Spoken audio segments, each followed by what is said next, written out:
President, it wasn't long ago that the southern border was in a state of chaos. During the Biden administration, we routinely saw hundreds of thousands of illegal immigrants arriving at the border in a single month.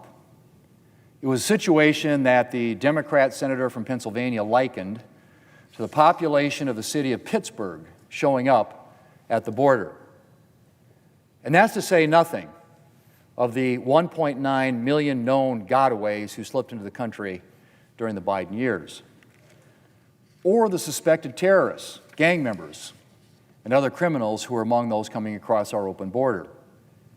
And then there was the Biden administration's catch and release approach to illegal immigration, and the way the Biden administration abused asylum and parole to allow individuals to take up residence in our country.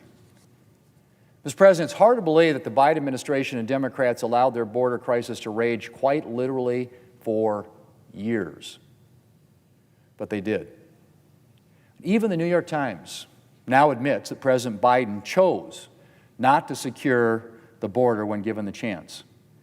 The Times reported this weekend, and I quote, "An examination of Mr. Biden's record found that he and his closest advisors repeatedly rebuffed recommendations that could have addressed the border crisis faster," end quote. Well, let me repeat that, Mr. President. They repeatedly rebuffed recommendations to ease the border crisis. Well, Mr. President, I'm glad that the New York Times is finally reporting what we've known for a long time, and that is that the Biden administration was completely uninterested in solving the border crisis. Fortunately, those days are over. When President Trump and Republicans took control this year, we moved to quickly restore order at the southern border. And the numbers speak for themselves. Customs and Border Protection reported a record low number of encounters in November. Fewer than 250 people per day are being apprehended. Compare that to the Biden administration, where law enforcement was catching more than 5,000 per day on average. And in November, for the 7th month in a row, 0 illegal immigrants have been released into the United States. So under the Trump administration, we have a 95% drop in apprehensions at the southern border. And not a single one of the individuals apprehended is being released into the country.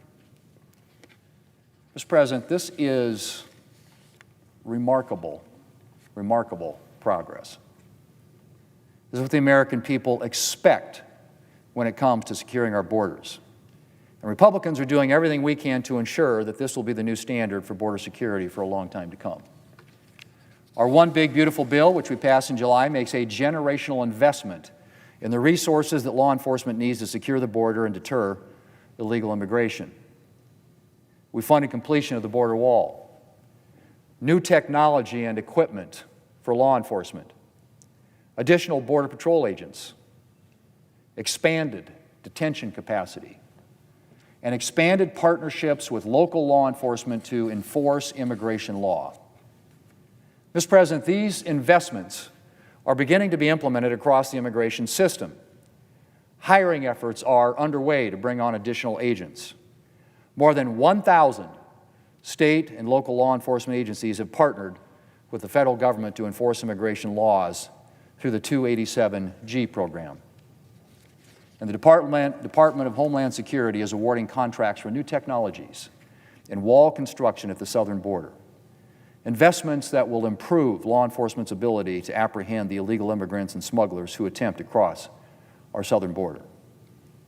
Mr. President, Republicans promised to secure the border. We wasted no time in delivering on that promise. And thanks to the One Big Beautiful Bill, the American people can be certain that border security is here to stay. I'm grateful to the men and women on the front lines who come to work every day committed to a safer and a more secure America. And Republicans will continue to work to ensure that they have everything they need to get the job done. Mr. President, I yield the floor. I suggest the absence of a quorum.